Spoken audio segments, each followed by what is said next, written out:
Bismillahirrahmanirrahim. Assalamualaikum warahmatullahi wabarakatuh. Alhamdulillahirrabbilalamin. Wassalatu wassalamu ala rasulillah. Selamat datang kembali di channel Donditan.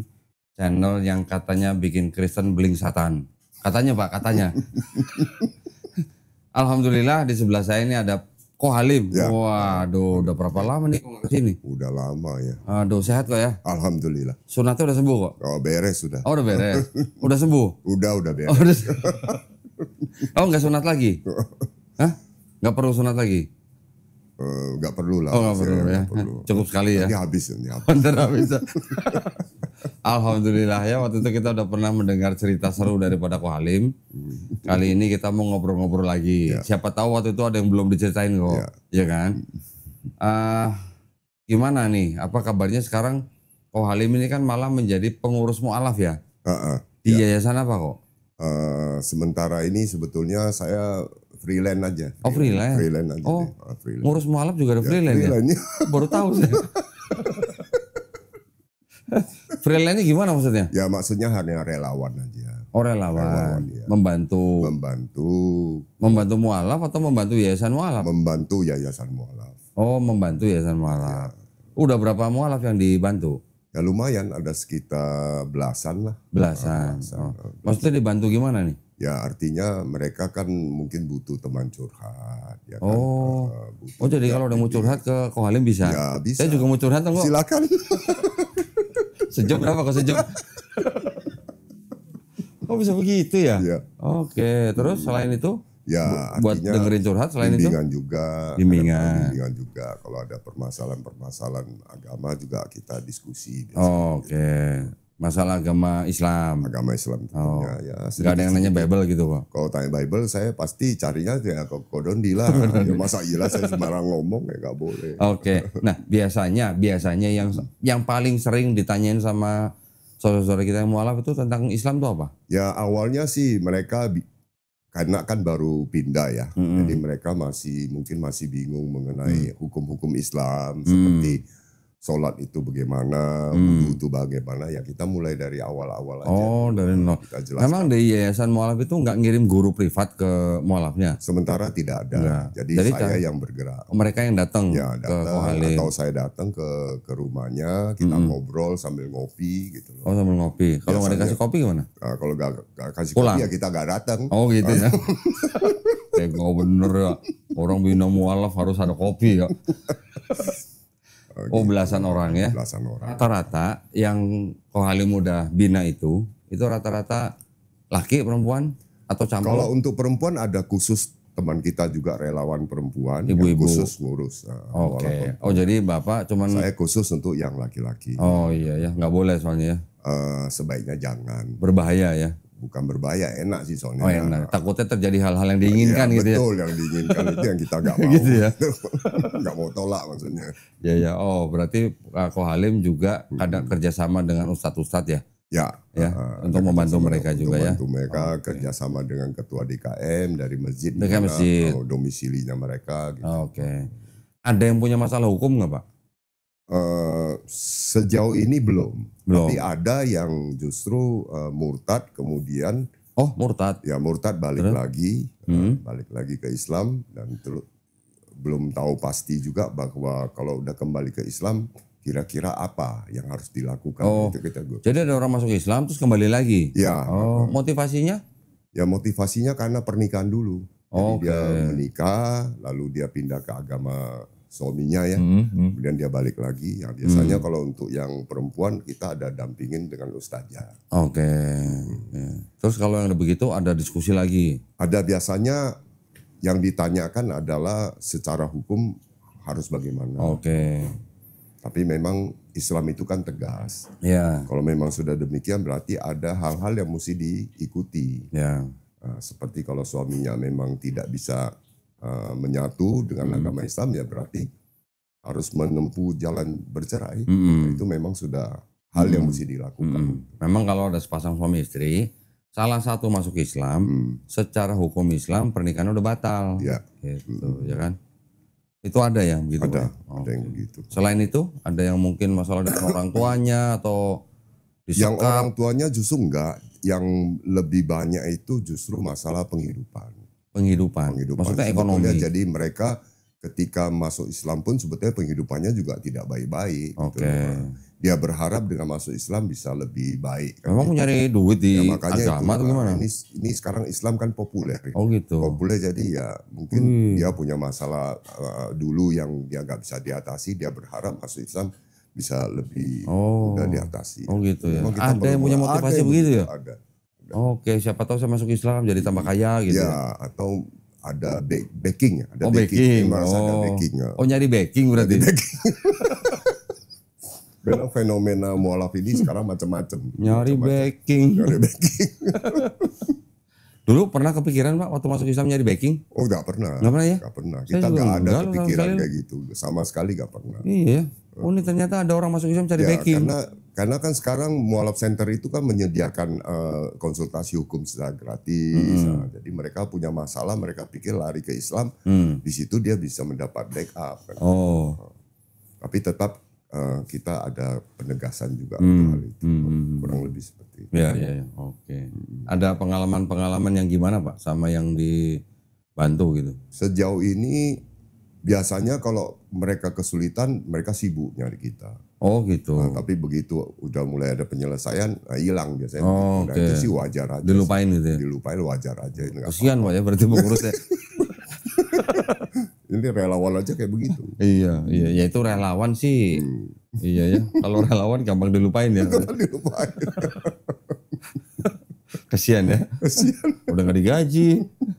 Dilupain pula gitu. Oke. Nah, selain daripada mungkin tadi masalah pasangan, masalah ya karena untuk masalah pernikahan gitu ya. Selain itu ada dengan masalah mungkin pekerjaan atau ada juga masalah mistik.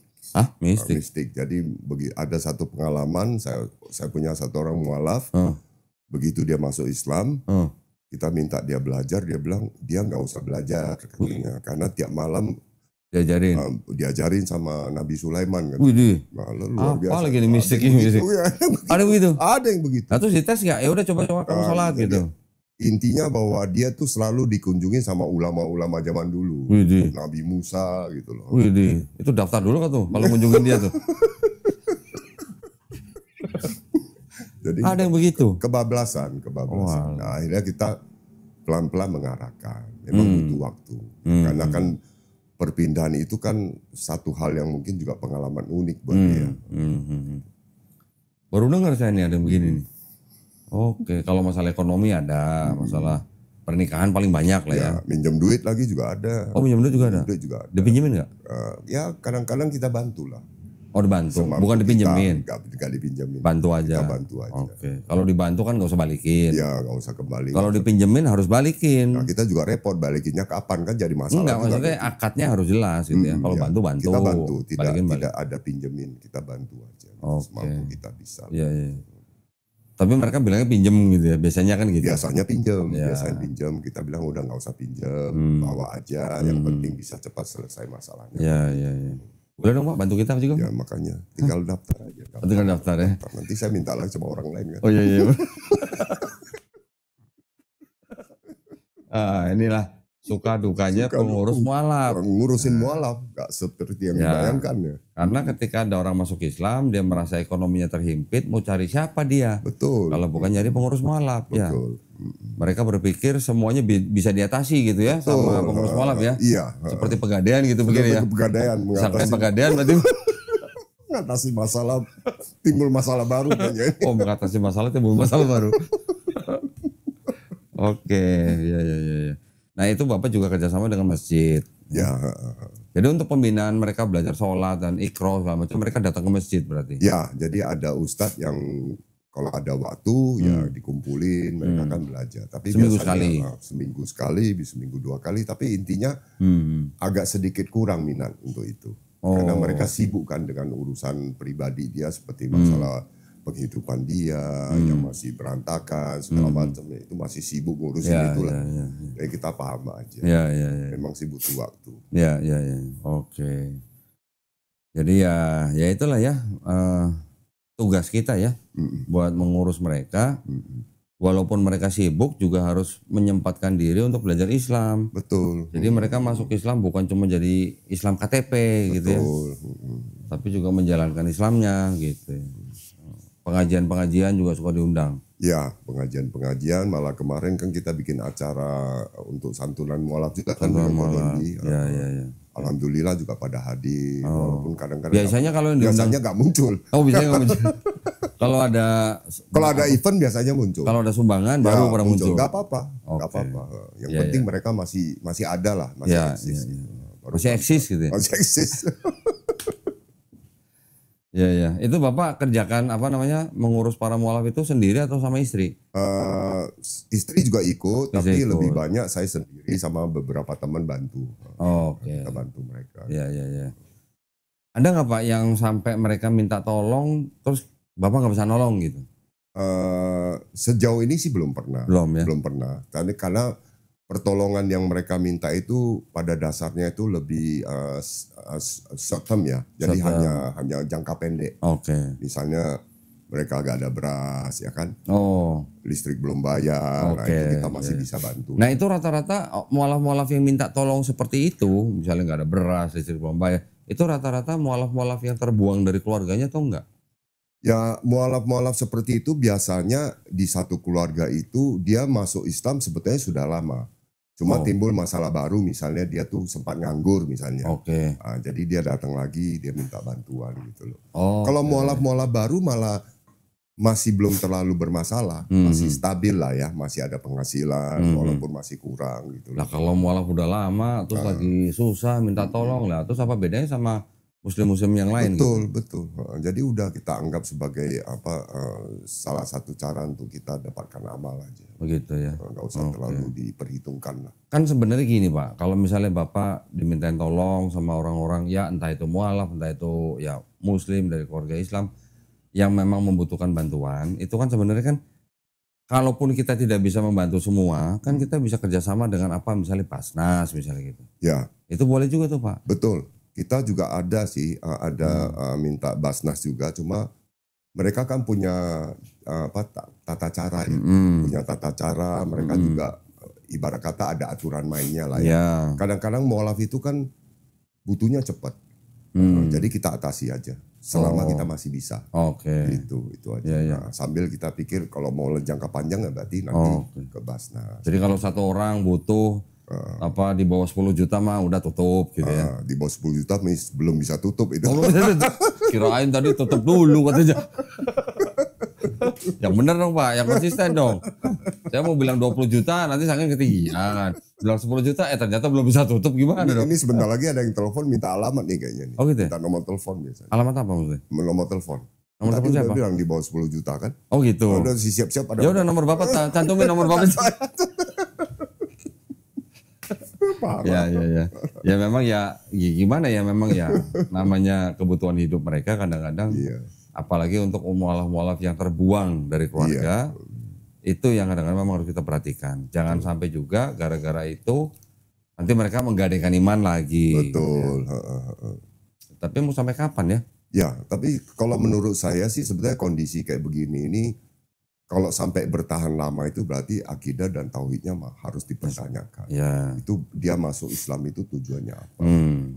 Ya, itu juga penting karena kan yang kita jagain dari mereka itu kan iman dan akidah. Betul. Ya kan. Karena kadang-kadang juga masih banyak orang masuk Islam, sudah beriman ke Islam, tapi masih kadang-kadang masih bawa-bawa akidah lama. Betul. Itu yang bahaya Pak. Jadi cara-cara lama masih dipakai gitu loh. Kita tugasnya justru membersihkan akidah-akidah yang lama itu. Kalau nggak dibersihin, ya itu nanti mereka Islamnya Islam-Islaman. Gitu. Ya gitu ya.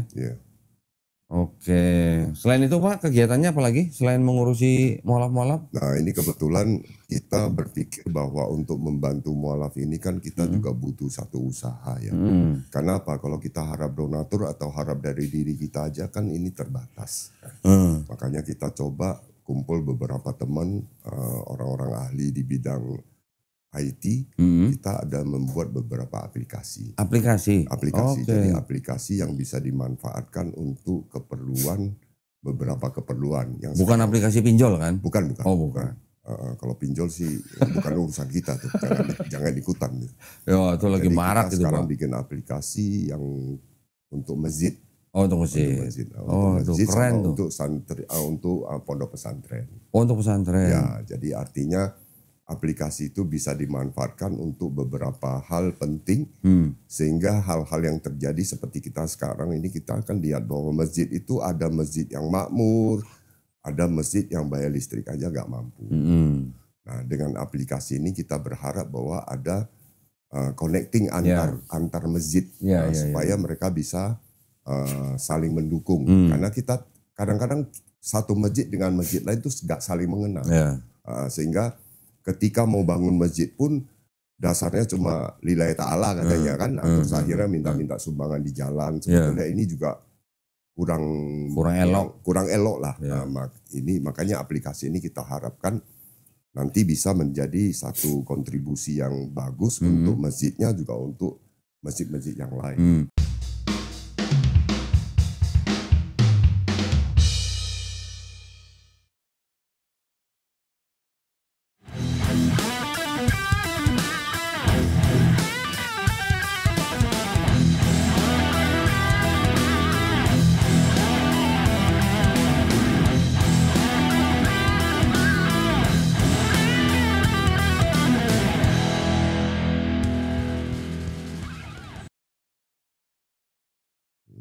Nah, ini Ko Halim tadi ngomong aplikasi, saya jadi ingat dengan teman-teman di Medan. Ya, terakhir saya safari dakwah di Medan, teman-teman kita yang IO-nya itu, yang panitianya juga, mereka juga membuat aplikasi juga, yang urusannya juga dengan komunitas masjid-masjid DKM untuk saling bantu gitu. Ya. Seluruh Indonesia juga tuh dia. Oh gitu. Oh ini mungkin sama berarti ya, mirip ya? Beda kali ya. Beda ya? Sekarang kan artinya kalau untuk aplikasi kita, kita sudah siapkan, mungkin nanti ada yang bisa menyampaikan ya mengenai sedikit perkenalan mengenai aplikasi yang khusus masjid itu. Coba ada orangnya Pak? Ada orangnya. Pak Eko sarjana hukumnya. Waduh, boleh. Ada sarjana hukumnya. Nih boleh. Oke. Masuk Pak Eko. Masuk.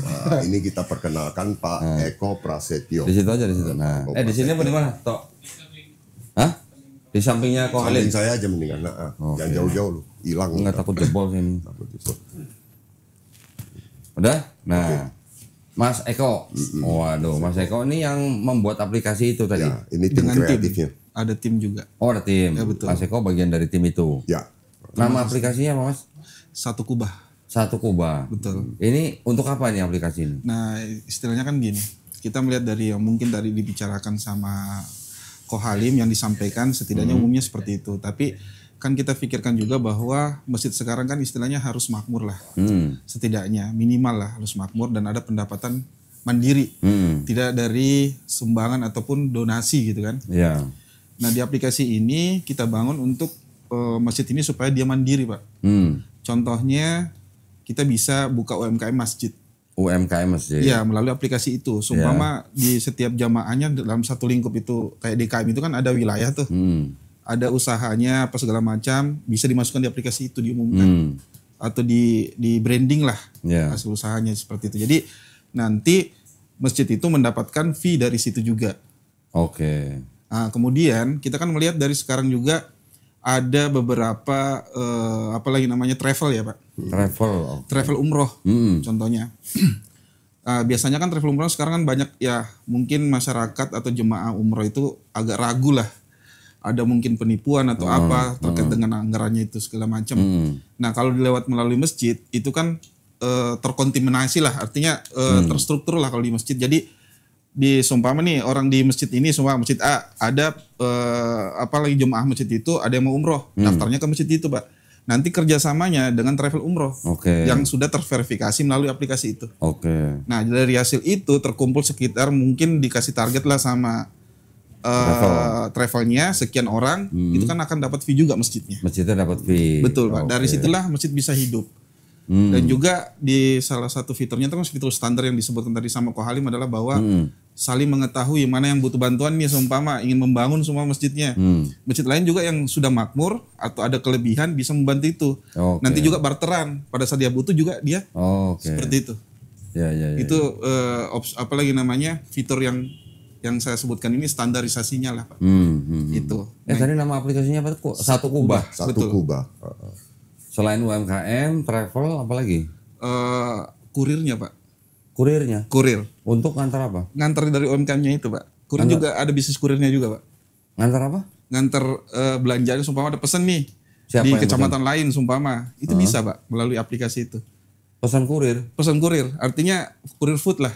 Oke. Bisa pengirimannya ke situ atau paket lah, terserah bisa. Berarti ada driver yang harus daftar? Harus daftar ada juga. Oh, berarti seperti aplikasi Gojek gitu seperti kurir-kurir yang udah ada ya? Betul, tetapi kita ambilnya dari, anggaplah kan biasa ada orang, maaf aja nih istilahnya nggak ada kerjaan gitu kan, di masjid kita tampung nih kayak mualaf atau apa, kita bisa masukkan di situ. Artinya membuka lapangan pekerjaan, ada driver apa segala macam gitu.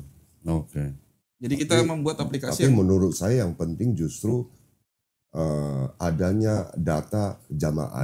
yang paling utama. Data jamaah. Ya, kita sekarang kan bingung jamaah di satu masjid itu apakah terdata atau tidak. Ya. Kebanyakan sih enggak Pak. Enggak terdaftar. Terus Beda sama gereja Pak. Mualaf juga Belum itu terdaftar. bisa terdaftar. Kemudian anak yatim misalnya.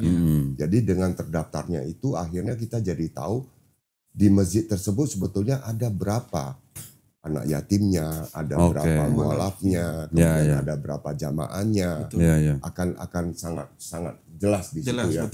Jadi terdata Pak, terstruktur datanya. Ya. Oke. Walim bacanya miring kok. Oh tambah miring ke sini dong. Nah gitu, biar kayak ulama maksudnya. Ulama apa baru ya? Sudah launching aplikasinya? Belum. Jadi kapan rencananya? Ya sebenarnya dalam kata ini kan kita butuh, dalam kata artian butuh pengembangan Pak. Yang pertama kita harus survei dulu di masjid-masjid, kan masing-masing kebutuhan masjid apa dulu kita perlu tahu keadaan, terus terkait dengan data-datanya apa, sudah terstruktur atau belum gitu Pak. Ininya rencananya dalam timeline itu kira-kira sebenarnya launchingnya mau kapan? Tahun ini atau tahun depan? Kalau sudah terkumpul kan kita terkendala terkait dengan masalah anggaran pengembangannya Pak. Itu yang sementara kita fokuskan ke situ. Jadi kita sekarang lagi mencari mitra. Mitra untuk mengembangkan aplikasi ini. Jadi karena tim kreatifnya sudah tersedia, kemudian bagian daripada aplikasi sudah ada, tinggal pelaksanaan mengerjakannya, betul. Merealisasikan. Makanya kita butuh mitra untuk bersama-sama mengembangkan aplikasi ini. Gitu. Belum dapat mitranya? Masih belum dapat. Itu makanya mungkin mitranya ini mitra yang mengembangkan, bukan mitra yang memberikan dana. Termasuk mitra yang lebih fokusnya justru ke mitra yang membackup pendanaannya. Dana yang dibutuhkan kira-kira berapa untuk mengembangkan aplikasi ini? Siapa tahu nanti bisa di cover sama Kak Walim. Iya betul, apalagi ada Kodoni di sini. Kira-kira berapa Pak? Kalau terkait dengan itu kan kita kembangkan dulu, kita melihat dari satu kecamatan Pak. Kalau satu kubah, kita kan per kecamatan. Mungkin perlu dijelaskan bahwa aplikasi ini sebetulnya sasarannya itu per kecamatan. Satu kecamatan ya. Jadi cukup besar ya. Jadi masjid-masjid yang tersebar di satu kecamatan itu dikumpulkan, terkonek semua, jadi terintegrasi lah gitu. Tapi nanti kan bisa dipakai di kecamatan lain kan? Bisa. Kemudian mungkin per kecamatan, per kabupaten, sebenarnya sasaran terakhirnya ya per provinsi. Seluruh Indonesia lah ya bisa. Jadi sebenarnya lebih mudah sih untuk mengetahui data masjid. Kalau udah kayak gitu kan lebih, artinya Dewan Masjid Indonesia juga nggak usah terlalu repot lagi kan, bisa gampang akses. Aplikasi itu. Terutama data mualaf juga yang selama ini kan belum belum terdata lah secara lengkap. Itu. Berapa jadi kebutuhan dananya? Kalau per kecamatan itu Pak sekitar 250.000. Ada saya? Bukan, juta. Oh juta. 250 juta per kecamatan. Per kecamatan. Oh, lah nanti kalau minimal itu Pak. Kalau jadi satu provinsi jadi berapa tuh? Hitung aja tuh ya kali ya. Cukup besar.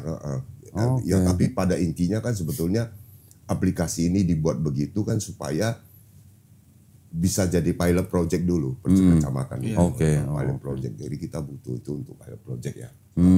Ya. Ya mudah-mudahan ya nanti ada yang nonton video ini yang berminat ya. Yang berminat. Ko Dondi. Enggak dong, jangan hubungin Ko Alim dong, masa hubungin saya. Aja lah. Jangan dong. Nanti kalau saya minta komisi loh, Pak. Iya, Pak. Jangan. Mau udah ngerti kok ini biasa kan begitu. aplikasi dari Ko Alim sama Pak Eko ya jangan langsung lah. Nanti nomornya Pak Eko ditulis di sini ya. Siapa tahu nanti ada yang mau minta dibina. Sekalian gitu. Iya. Tadi ada yang mau butuh pinjaman juga kan. Kalau di bawah 10 juta di cover lah mau Ko Alim lah. Iyalah, gampang lah. Di cover pakai perlak maksudnya. Ya mudah-mudahan ini adalah sebuah upaya di dalam rangka kita menyatukan masjid-masjid supaya kita bisa saling bantu ya, antar masjid bisa saling bantu. Per kecamatan ya berarti ya. Oke. Untuk tahap awal itu, Pak. Biasanya satu kecamatan tuh berapa masjid, Mas? Ya mungkin variatif ya. Variatif sih, apalagi namanya relatif lah istilahnya, berubah-berubah lah. Ada nggak menentu bilang harus 100 atau apa. Data masjidnya sendiri udah punya belum? Ada di seluruh Indonesia gitu? Seluruh Indonesia belum, Pak. Oh belum. Oke. Yang saya tahu yang dari hasil survei kemarin dari sini sekitar 80 masjid. Masjid besar ya, Pak, bukan musola. Iya. Masjid besar itu. Oh belum musola. Itu lebih banyak lagi kalau musola itu ya. Iya, karena sistemnya nanti masjid yang mendata musolanya. Oke. Seperti itu kan ada induknya, anggaplah ada induk ini yang membawa kayak di Citra, otomatis Cikal yang besar. Jadi dia masjid-masjid kecilnya itu didata sama dia, seperti itu. Iya. Tadi UMKM, travel, kurir. Udah ini aja. Masih banyak. Sebenarnya masih banyak sih, Pak, terkait dengan pendapatannya itu. Fiturnya itu masih banyak. Iya, nanti pada saat itu nanti kita bisa jelaskan secara rinci. Ini cuma gambaran umumnya aja untuk apa lagi namanya, keuntungan masjidnya sendiri, Pak. Itu. Jadi mereka nggak asal make, tapi mereka mendapat pendapatan dari sisi itu. Oke, tadi bisa dapat kelebihan yang dari bonus atau komisi betul. Yang dari travel dari usaha itulah. Ya. Oke. Saya sebenarnya ada sebuah proposal juga sebenarnya. Mungkin bisa dipakai di dalam aplikasi itu ya. Saya nggak tahu bisa apa enggak. Saya baru-baru ini ditawarin sebuah program baru namanya Wakaf Air. Oh, Wakaf Air. Air minum, Pak. Bukan air mandi ya. Air minum. Jadi kita menawarkan produk beberapa paket gitulah. Ya. Ada paket ini. Yang paket ini misalnya isinya itu adalah mesin dispenser. Ya, dispenser ini dia menampung air dari luar, bisa air pump, air air sumur misalnya. Masuk ke dalam alat ini, keluar tinggal diminum gitu. Oh. Yang diminum ini kelas, saya nggak boleh sebut merek ya. Nggak boleh. Jangan ya. Kan kalau di air itu ada yang namanya TDS, Pak ya. TDS itu adalah total dissolved solids. Berapa tingkat pH. Bukan pH, kayak semacam logam ya. Mineral, kandungan mineral. Tapi yang solid, Pak. Ya. Contohnya yang paling bahaya kan logam. TDS itu kan kalau nggak salah menurut dari Kementerian Kesehatan yang aman diminum manusia itu kan yang TDM-nya di bawah 500 ppm, ya. Air dari sumur atau dari pump masuk ke dalam itu, misalnya air itu tadinya misalnya 200 ppm atau 300 ya, masuk ke alat itu, mesin itu bisa bikin TDS-nya air itu di bawah 20. Dengan teknologi apa? Teknologi filter. Nah, teknologinya itu ada satu nama istilah yang bukan filterisasi ini aja. Coba pinjam itunya, brosurnya. Satu.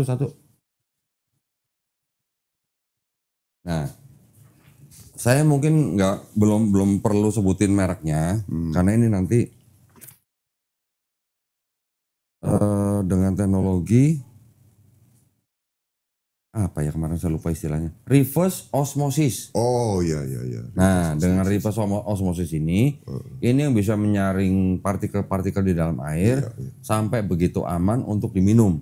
Gitu. Jadi konsep teknologinya itu RO namanya. RO betul. Ini semua pabrik air mineral itu pakai konsep seperti itu. kita tahu air minum botolan ya itu kan macam-macam TDS-nya. Betul. Yang paling bagus itu kan berkisar antara 20 TDS-nya. Ada yang sampai 80, ada yang sampai di atas 100, bahkan ada 140. Ya walaupun tetap aman diminum, tapi mesin ini bisa menghasilkan TDS 20, bahkan di bawah 20. Di studio kami sudah coba dong. Oh. Ya. Di rumah saya belum. Belum, harus daftar. Tuh ya, terus saya udah pasang satu. Saya ambil paket yang filter air dan juga dengan ini. Ini adalah air purifier. Ya. Kemarin kita sudah coba tes, airnya berasal dari pump. Oke, masuk ke dalam mesin itu. Ketika kita tes, TDS-nya sekitar 84. Ya, udah di bawah 100, berarti udah bagus nih. Berarti sebenarnya kalau mau nekat minum juga nggak apa-apa sebenarnya. Karena ada air botolan aja yang TDS-nya di atas 100 gitu ya. Betul. Air pump kita dites 84, masuk ke mesin ini keluar cuman 5 TDS-nya. Luar biasa. 5 loh ya. Padahal batasnya 20, ini jauh di bawahnya 5. Nah, jadi air itu sangat sehat untuk kita minum. Air purifier ini juga banyak sekali fiturnya. Ini juga katanya ini bisa membantu orang-orang penyakit apa misalnya asma atau apa. Ini sangat bagus gitu manfaatnya. Nah, maksud saya, contoh misalnya di sebuah masjid misalnya, ya kan, pasti kan juga menyediakan air minum. Ya. Betul kan? Betul. Sekarang biasanya kan menyediakan air minum dengan apa? Galon. Ya? Galon. Ada beberapa masjid yang saya tahu, mereka juga memasang filter, tapi dengan tabung yang besar-besar gitu lah. Ya. Ini sangat-sangat simpel, kecil begitu. Di rumahnya Pak Halim nanti juga boleh dicoba, tes airnya berapa TDS-nya. Nanti dengan alat ini itu akan sangat bagus. Nah, biasanya kita beli air galon berapa sih? 1 galon itu berapa sih kira-kira? 1 galon 7.000. Oh itu isi ulang. Isi ulang. Kalau yang 19 20 ya. 19-20 lah ya. Dengan alat ini itu bisa menghasilkan 1 hari 3 galon. 1 hari 3 galon. Ya. Listrik, jadi kalau kita hitung-hitung pakai listrik sekitar 200 watt. 200 watt. Ya. Jadi ini sudah dihitung-hitung nih sama yang bikin ini. Itu nanti jatuh-jatuhnya 1 galon cuma Rp3.000. Oh. Ya, dengan kebutuhan sehari 3 galon gitu. Jadi dari harga airnya itu akan nanti jatuhnya jauh lebih murah. Sama aja kalau kita pasang dispenser kan juga listriknya sekitar segitu kan Pak. Iya. Kalau pakai dispenser. Ya 200. Itu airnya udah air dari galon yang kita beli gitu kan. Tapi ini cuman masukin air dari pump. Keluar kita udah bisa minum dan kualitasnya atau TDS-nya jauh lebih bagus daripada air galon yang dijual di pasaran. Gitu. Ini mungkin bisa masuk dalam aplikasi itu. Iya. Misalnya ada orang yang mau mewakafkan air untuk masjid tertentu gitu. Bisa juga. Jadi dari beberapa paket ini macam-macam, ada yang sebulannya berapa ya? 300.000 kurang lebih lah, 270 sampai 270.000. Ada yang 390.000 atau 400.000 lah. Yang saya ambil ini sebulan 400.000, tapi dengan kontrak gitu. Kontraknya nanti ada yang 4 tahun, 5 tahun atau sampai maksimal 7 tahun. Gitu. Dan ini sudah dipastikan sistemnya mirip seperti MLM tapi bukan MLM. Ya. Dan di dalam sistem ini sudah dicek ke teman-teman kita semua yang ahli-ahli ilmu dalam Islam, tidak ada ribanya. Tidak ada riba ya. Nah, ya, jadi mudah-mudahan siapa tahu nanti bisa kita kolaborasikan masuk ke dalam aplikasi itu. Betul. Ketika ada orang yang mau mewakafkan air senilai 400.000 sebulan, tinggal pasang di tempat yang diminta. Ya, siapa tahu ya nanti insya Allah ya. Boleh dipelajari. Oke. Nanti boleh juga nih Pak Halim bawa nih satu nih. Nanti pasang dulu di rumah Pak Halim satu gitu. Buat nyobain dulu gitu. Buat testimoni gitu. Ini jadi jualan ini. Kontennya konten jualan ini. Ini konten jualan jadinya ya. Luar biasa. Loh, tapi kan kita membuka peluang bagi orang yang mau wakaf air. Betul. Gitu. Begitu sekarang kita jual bacang dah. Jual bacang. ya kita kan kita berupaya sesuatu yang insya Allah bermanfaat buat umat Islam. Betul. Dan ini bukan cuma buat umat Islam aja loh, siapa aja bisa loh. Dan ini bagus. Ya. Oke, insya Allah ada lagi Pak yang mau diceritain tentang gimana aplikasi, masih ada yang mau ditambahkan? Ya istilahnya kami juga lagi namanya terkait dengan masalah pesantren. Aplikasi kita buat untuk pesantren. Artinya untuk manajemen mereka di pesantren kan selama ini mungkin ya kita bisa membantu manajemennya di pesantren. Terkait dengan orang tua santri yang ingin tahu kegiatan anaknya, apa jadwal apa segala macam kan kebanyakan kan sekarang banyak kasus-kasus di televisi tuh terkait dengan inilah pembulian inilah. Nah, itu tujuan kita membuat aplikasi itu namanya Santri Cerdas. Itu untuk memanajemen mereka terkait dengan pendidikannya juga, terkait dengan apalagi namanya kajian-kajian juga bisa dilihat langsung di situ oleh ustaz-ustaz yang ada di pesantren. Mempermudah aja seperti itu. Ya. Sistemnya sama sih Pak, untuk menguntungkan pesantren juga ada, bisnis untuk anunya juga ada. Seperti itu kita terapkan di situ juga. Sama kayak di Satu Kuba itu. Berarti kalau bisa di pesantren juga bisa di sekolah umum berarti? Bisa ada sekolah umum. Kalau sekolah umum cerdas. Cerdas namanya Pak. Cerdas. Kita udah siapin 3 aplikasi. 3 aplikasi. Ini ngomong-ngomong berarti pemodalnya Ko Halim berarti? Pemodalnya kita masih berharap ada kerjasama. Iya. Kita konseptor. Modalnya nggak gede kok. Nggak gede. Cuman berapa tadi? 250 juta per kecamatan? Per kecamatan. Nah, Bapak udah modalin berapa kecamatan? Akan segera kita Insya Allah. segera Ya. Insya Allah ya. Ya, yang penting kita niatnya baik untuk kemaslahatan umat gitu ya, melalui masjid-masjid. Iya, betul. Oke, ada lagi yang mau diceritain? Cukup? Insya Allah cukup. Cukup? Dari Ko Halim cukup? Cukup. Ini belum ngomongin yang ini nih yang apa mau bicara? Yang kisah pribadinya nih. Kisah pribadi. Yang mungkin dulu di sini belum diceritain gitu, ada yang mau diceritain lagi? Apa ya kira-kira ya? Nah, nggak tahu. Terlalu banyak soalnya. Terlalu banyak. Kan kalau gitu 20 tahun lebih kan. Dikit aja lah. Apalah misalnya contoh habis sunat terus infeksi bengkak atau gimana? Ya sunat melulu, aduh kacau deh. Ceritanya nanti habis sunat bengkak terus berdoa gitu. Berdoa ya. Ya Allah, sembuhkanlah sakitnya tapi kekalkanlah bengkaknya. Gitu kan bisa begitu doanya.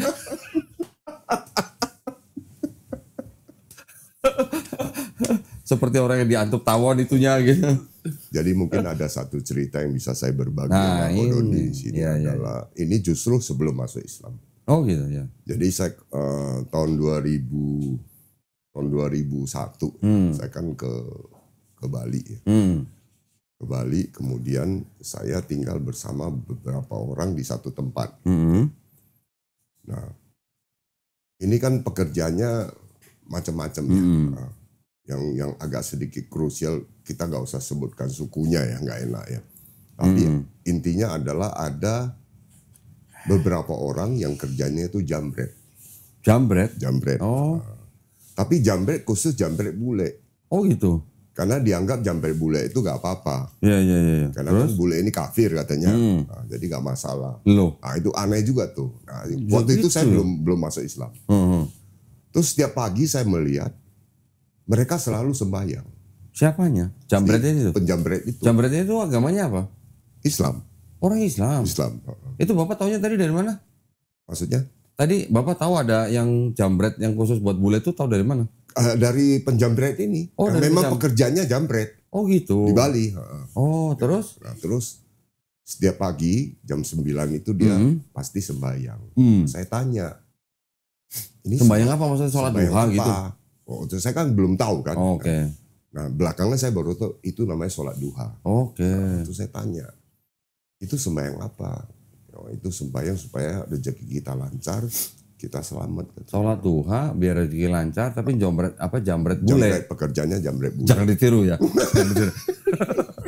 Terus? Nah, saya kan nggak yakin ya bahwa itu bisa membuat rezeki lancar. Nah kebetulan waktu itu saya kan kerjanya sebagai guide ya, guide tamu gitu, tamu-tamu dari luar. Jadi suatu waktu saya kepengen gitu, nah, terus saya ikut sholat, ikut sholat duha. Ikut sholat duha. Tapi nggak tahu tata caranya, cuma taunya pokoknya ikutin. Enggak, Bapak ikut sholat duha itu maksudnya mau ikut jambret? Bukan, jadi saya kan punya pekerjaan juga. Maksudku pekerjaanku mungkin bisa lancar kali kalau saya ikut begitu kan. Saya pikir Bapak ikut sholat dua mau ikut jambret boleh. Terus? Ya udah, akhirnya kita ikut, ya sholat. Walaupun kita tidak tahu tata caranya, ikut-ikutan aja. Ikut-ikutan aja, ikut-ikutan. Ya dia baca doa kita juga ikut aja. Tapi luar biasa memang alhamdulillah. Omset juga naik. Widih. Padahal masih kafir. Padahal masih kafir tuh. Belum mengucapkan 2 kalimat syahadat, belum apa. Itu kafir sholat duha aja omset banyak. Bagaimana orang muslim. Nah, itu akhirnya mungkin disitulah bibit-bibit untuk saya diberikan hidayah sama Allah itu mungkin di situ. Oke. Nah, jadi berapa lama ikut sholat duha, Pak? Cuman sekali? Lumayan, ada sampai 6-7 bulan. Selama 6-7 bulan sholat duha? Sholat duha. Tapi masih kafir? Masih kafir. Saya kan tahun 2004 baru masuk Islam. Itu. Nah, jadi dari cerita ini sebetulnya yang bisa saya ambil dari manfaatnya adalah bahwa dengan tanpa tahu saja artinya segala macam kita laksanakan saja sudah dapat manfaatnya kan, fadilahnya kita dapat. Luar biasa itu. Iya. Enggak, kalau teringat itu lagi. Enggak, mungkin Allah ngeliat Ko Halim, ini orang belum tahu artinya aja udah mau sujud-sujud buat gua gitu. Makanya, jadi ada makna yang sangat luar biasa kan di situ. Iya. Itu cerita yang saya mau. Terus Bapak nggak nanya jambretnya itu kalau selama sholat duha ngejambret omsetnya naik nggak gitu? Intinya mereka itu terakhir ketika saya banyak ngobrol sama mereka, sebenarnya mereka itu bukan mengejar hasil. Nah, terus? Jadi artinya mereka merasa bahwa kalau mereka sudah sembahyang, sudah sholat duha pagi, apapun yang terjadi mereka siap terima gitu. Seperti persiapan gitu loh. Saya nggak paham maksudnya apa gitu loh. Karena kan bisa aja terjadi pada saat penjambretan itu kan melanggar hukum ya. Bisa juga jatuh atau mungkin dipukulin massa atau apa. Tapi mereka sudah siap, sepertinya sudah siap. Memang gaya-gaya seperti gitu. Ya, tapi kan jambret kan juga nggak boleh Pak dalam agama Islam ya gimana. Ya walaupun bule itu kafir kan kita juga nggak boleh ngambil harta orang. Betul. Gimana? Nggak, saya nggak tahu dari mana itu ajarannya. Mau ngejambret sholat duha dulu. Ya elah. Itu pernah gitu saya ketemu orang-orang seperti itu. Berapa? Banyak orang? Kita kumpul itu kurang lebih kalau untuk timnya mereka itu ada sekitar 3-4 orang. Ada lagi yang khusus main barang antik. Nah, itu kita kumpul satu tempat. Barang antik? Barang antik. Jual barang antik? Jual barang antik. Itu ada beberapa juga di situ. Iya. Ya, kalau semua dari luar daerah sih. Iya kalau orang jualan, sholat duha itu bagus ya. Itu jualannya juga gak bener. Jualannya gimana? Jualannya juga gak bener. Jadi barang antik itu dibuat, bukannya memang antik bener.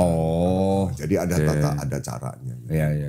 Ya, dari cerita ini sebetulnya yang ingin saya sampaikan adalah bahwa Allah itu maha besar. Gitu. Dalam kondisi kita gak tahu tujuan saja sebetulnya. Itu sudah dikasih. Seperti yang Ko Halim lakukan. Iya. Oke. Sudah dikasih bonusnya. Terus kenapa cuma sampai 7 bulan?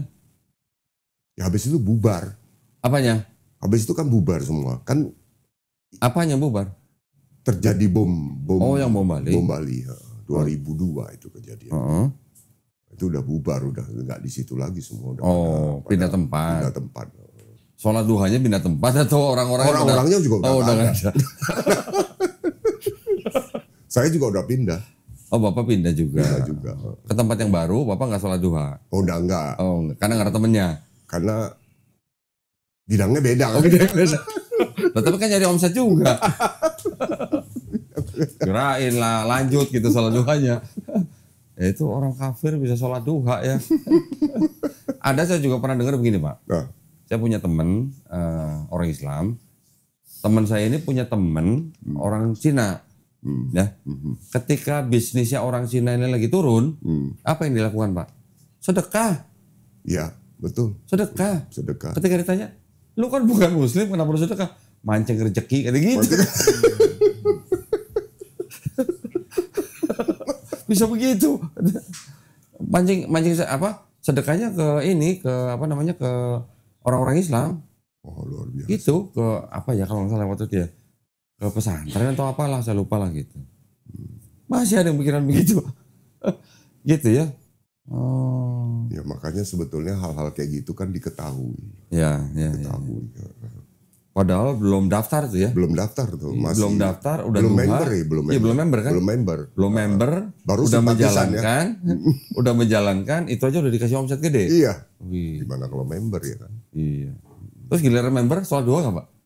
Sholat duha. Oh, sholat duha juga. Alhamdulillah. Kirain sebelum member sholat duha, udah jadi member malah nggak sholat duha kirain. Oke, alhamdulillah. Ya, cukup Pak. Cukup, Ada lagi? Terima kasih waktunya karena udah ini juga. Ya, oke. Terima kasih banyak Ko Halim, Pak Eko, terima kasih. Ya, mudah-mudahan niatan daripada Ko Halim sama Pak Eko tadi dengan aplikasi Satu Kubah, mudah-mudahan dilancarin. Amin. Ya. Amin. Semoga menjadi manfaat buat umat Islam. Amin. Ya Pak ya. Nah, buat para pemirsa juga yang ingin istilahnya mau menghubungi Ko Halim, boleh dong? Atau Boleh, Pak Eko? boleh. Langsung aja dengan Pak Eko nanti. Nah, menghubungi pemodal dong. Jangan, bahaya saya nanti minta yang 10 juta itu. Oh, 10 juta.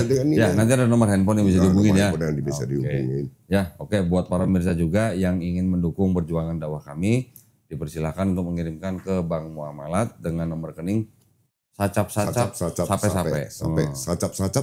Iya, 30 sampai. Sampai mana? Sampai mana pokoknya. Sampai jannah, Pak. Amin. Ya, atas nama Yayasan Karena Mu'alaf Indonesia, dan bisa konfirmasi ke nomor handphone 0813 9883 7007.